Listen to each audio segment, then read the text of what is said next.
आठवां, निम्न अवरोधक के अंतर्गत z बराबर x धन 2y का न्यूनतमीकरण तथा अधिकतमीकरण कीजिए।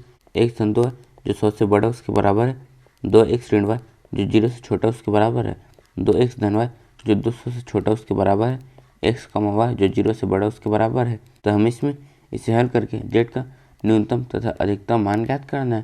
तो हम यहाँ पर लिखेंगे दिया गया उद्देश्य फलन है न्यूनतमीकरण तथा अधिकतमीकरण z बराबर x धन 2y, और यहाँ पर दिए गए विरोध हैं x धन 2y जो 100 से बड़ा उसके बराबर है, 2x ऋण y जो 0 से छोटा उसके बराबर है, 2x धन y जो 200 से छोटा उसके बराबर है, x y जो 0 से बड़ा उसके बराबर है। और यहाँ पर यह है हमारा समीकरण 1, यह है समीकरण 2 और यह है हमारा समीकरण 3। तो अब हम विरोध 1 की संगत रेखा का समीकरण लिखेंगे, मतलब हम इसके जगह में बराबर का चिन्ह लगाएंगे। तो यहाँ पर x धन 2y बराबर 100। तो हम इनके निरसांक ज्ञात करेंगे। तो जब हम इसमें x के जगह में 0 रखेंगे तो यहाँ पर y का मान आ जाएगा 50, क्योंकि जब हम y के जगह में 50 रखेंगे और 50 का 2 में गुणा करेंगे तो यहाँ पर आ जाएगा 100 जो कि इसके बराबर है। इसी तरह से जब हम इसमें y के जगह में 0 रखेंगे तो यहाँ पर x का मान आ जाएगा 100। तो यहाँ पर यह ग्राफ, तो पहले हम x का ग्राफ बनाएंगे जो कि 0 से बड़ा उसके बराबर है, तो इसका ग्राफ कुछ इस तरह का होगा। फिर हम y का ग्राफ बनाएंगे जो कि 0 से बड़ा उसके बराबर है, तो इसका ग्राफ कुछ इस तरह का होगा। तो अब हम इसे भी ग्राफ में निरूपित करेंगे। तो यहाँ पर इसके निर्देशांक 0, 50 और 100, 0, तो इसका ग्राफ कुछ इस तरह का होगा। तो अब हम इसे देखना है कि यहाँ पर ये मूल बिंदु को अंतर्युष्ट करता है फिर नहीं। तो उसके लिए हम इसमें x और y के जगह में 0 0 रखेंगे। तो हम यहाँ पर लिखेंगे असमीका x धन 2y जो 100 से बड़ा उसके बराबर है में 0 0 रखने पर, तो जब हम y के जगह में 0 रखेंगे तो ये 0 हो जाएगा और यहाँ पर x का मान है 0, फिर हम 0 में 0 जोड़ेंगे तो यहाँ पर आ जाएगा 0 जो कि 100 से बड़ा व उसके बराबर है। तो यहाँ पर 0 का मान 100 से बड़ा आया है जो कि असत्य है, अतः यह मूल बिंदु को अंतर्युष्ट नहीं करता है। तो हम यहाँ पर लिखेंगे अतः यह मूल बिंदु को अंतर्युष्ट नहीं करता है। तो हम इसमें इस तरह से तीर का निशान बनाएंगे। तो अब हम विरोधों की संगत रेखा का समीकरण लिखेंगे। तो यहाँ पर 2x ऋण y बराबर 0। तो हम इनके निर्देशांक ज्ञात करेंगे। तो हम इसमें x और y के ऐसे मान रखने जिससे ये 0 के बराबर हो। तो जब हम इसमें x की जगह में 0 रखेंगे तो y का मान आ जाएगा 0। इसी तरह से जब हम इसमें x की जगह में 50 रखेंगे तो y का मान आ जाएगा 100, क्योंकि जब हम यहाँ पर 50 रखेंगे और 50 का 2 में गुणा करेंगे तो यहाँ पर आ जाएगा 100 ऋण y का मान भी है 100, फिर हम 100 में 100 घटाएंगे तो यहाँ पर आ जाएगा 0 जो कि इसके बराबर है। तो हम इसे भी ग्राफ में निरूपित करेंगे। तो यहाँ पर इसके निर्देशांक है 0, 0 और 50, 100। तो इसका ग्राफ कुछ इस तरह का होगा। तो अब हम इसे देखने कि अपन ये वाला भाग छांकित करेगा या फिर ये वाला भाग छांकित करेगा।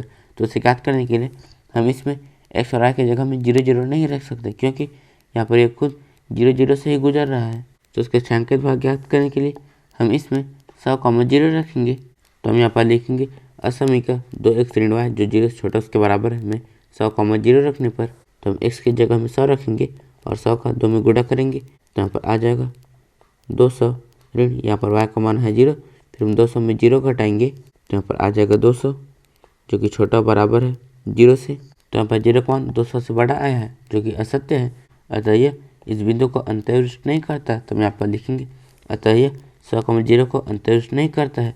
तो यहाँ पर ये रेखा ये वाला भाग छांकित करेगा, इसीलिए हम इसमें इस तरह से तीर का निशान बनाएंगे। तब हम विरोध 3 के संगत रेखा का समीकरण लिखेंगे। तो हम यहाँ पर लिखेंगे विरोध 3 के संगत रेखा का समीकरण। तो यहाँ पर आ जाएगा 2x धन y बराबर 200। तब हम इसके निर्देशांक ज्ञात करेंगे। तो जब हम इसमें x की जगह में 0 रखेंगे तब पर y का मान आ जाएगा 200। इसी तरह से जब हम इसमें y की जगह में 0 रखेंगे तब पर x का मान आ जाएगा 100, क्योंकि जब हम यहाँ पर 100 रखेंगे और 100 का 2 में गुणा करेंगे तब पर आ जाएगा 200 जो कि इसके बराबर है। तो हम इसे भी ग्राफ में निरूपित करेंगे। तो यहाँ पर इसके निर्देशांक है 0, 200 और 100, 0। तो यहाँ पर है 0, 200 और यहाँ पर यह 100, 0। तो इसका ग्राफ कुछ इस तरह का होगा। तो अब हम इसे देखना कि यहाँ पर रेखा मूल बिंदु को अंतर्युष्ट करता है फिर नहीं। तो उसके लिए हम इसमें x और y की जगह में 0 0 रखेंगे। तो हम यहाँ पर लिखेंगे असमीका 2x धन y जो 200 से छोटा उसके बराबर है में 0 0 रखने पर, तो जब हम x की जगह में 0 रखेंगे तो 0 हो जाएगा और y का मान है 0, फिर हम 0 में 0 जोड़ेंगे तो यहाँ पर आ जाएगा 0 जो कि छोटा बराबर है 200 से। तो यहाँ पर 0 का मान 200 छोटा आया है जो कि सत्य है, अतः यह मूल बिंदु को अंत्यविष्ट करता है। तो हम यहाँ पर लिखेंगे अतः यह मूल बिंदु को अंत्यविष्ट करता है। तो यहाँ पर हम इसमें इस तरह से तीर का निशान बनाएंगे। तो अब हम ये प्रतिच्छेद बिंदु ज्ञात करेंगे। तो उसके लिए हम इन दोनों रेखाओं के समीकरण को हल करेंगे। मतलब हम इसमें इसे घटाएंगे, लेकिन जब इसमें इसे घटाएंगे तो यहाँ पर x से x नहीं कट रहा, इसलिए हम इसमें x के मान को बराबर करने के लिए इसमें 2 का गुणा करेंगे। तो यहाँ पर आ जाएगा 2x धन 4y बराबर 200। तो हम इसमें इसे घटाएंगे, तो हम यहाँ पर लिखेंगे समीकरण 1 और 2 को हल करने पर। तो यहाँ पर पहला समीकरण है 2x ऋण y बराबर 0 और दूसरा है 2x धन 4y बराबर 200। और हम इन्हें घटा रहे हैं तो इनके चिन्ह पलट जाएंगे और इससे ये कट जाएगा। तो हम y में 4y घटाएंगे और 0 में 200 घटाएंगे। तो पर आ जाएगा ऋण 5y बराबर ऋण 200। फिर ऋण से ऋण कट जाएगा, 10 5 कम 5, 5 चौक 20, 5 शून्य शून्य। तो यहाँ से y का मान आ जाएगा 40। तो पर हम y का मान तो मिल गया, तो हम x का मान ज्ञात करेंगे। तो उसके लिए हम y के मान को इसमें रखेंगे। तो यहाँ पर 2x ऋण 40 बराबर 0। तो यहाँ से 2x बराबर 40। फिर 2 कम 2, 2 दूनी 4, 2 शून्य शून्य। तो यहाँ से x का मान आ जाएगा 20। तो यहाँ पर x का मान है 20 और y का मान है 40। अतः रेखाओं का प्रतिच्छेदन बिंदु 20,40 है। तो हम यहाँ पर लिखेंगे अतः रेखाओं का प्रतिच्छेदन बिंदु 20,40 है। तो यहाँ पर इसके निर्देशांक है 20,40। तो हम देखते हैं कि यहाँ पर इसका निर्देशांक 50,100 है या फिर नहीं। तो उसे ज्ञात करने के लिए हम इन दोनों रेखाओं के समीकरण को हल करेंगे। तो उसके लिए हम इसमें इसे घटाएंगे और इसके जगह में बराबर का चिन्ह लगाएंगे। तो हम यहाँ पर लिखेंगे समीकरण 2 और 3 को हल करने पर। यहाँ पर पहला समीकरण है 2x ऋण y बराबर 200 और दूसरा है 2x ऋण y बराबर 0। और यहाँ पर हम इन्हें घटा रहे हैं तो इनके चिन्ह पलट जाएंगे और इससे ये कट जाएगा। तो हम y में y जोड़ेंगे और 200 में 0 घटाएंगे। तो यहाँ पर आ जाएगा 2y बराबर 200। फिर 2 कम 2, 2 दाम 20, 2 शून्य शून्य। तो यहाँ से y का मान आ जाएगा 100। तो यहाँ पर y का मान आ गया 100। तो हम x का मान ज्ञात करेंगे। तो उसके लिए हम इसे इसमें रखेंगे। तो यहाँ पर 2x ऋण 100 बराबर 0। तो यहाँ से 2x बराबर 100। तो 2 कम 2, 2 पंची 10, 2 शून्य शून्य। तो यहाँ से x का मान आ जाएगा 50। तो यहाँ पर x का मान है 50 और y का मान है 100। अतः रेखा का प्रतिच्छेदन बिंदु 50,100 है। तो हम यहाँ पर लिखेंगे अतः रेखाओं का प्रतिच्छेदन बिंदु 50,100 है।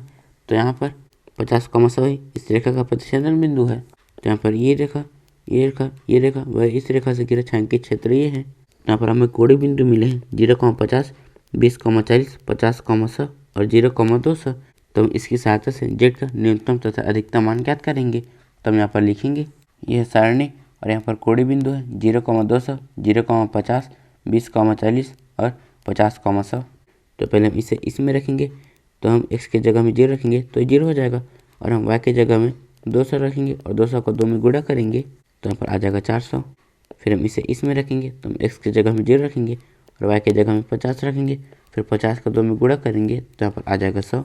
फिर हम इसे इसमें रखेंगे तो हम x के जगह में 20 और y के जगह में 40 रखेंगे।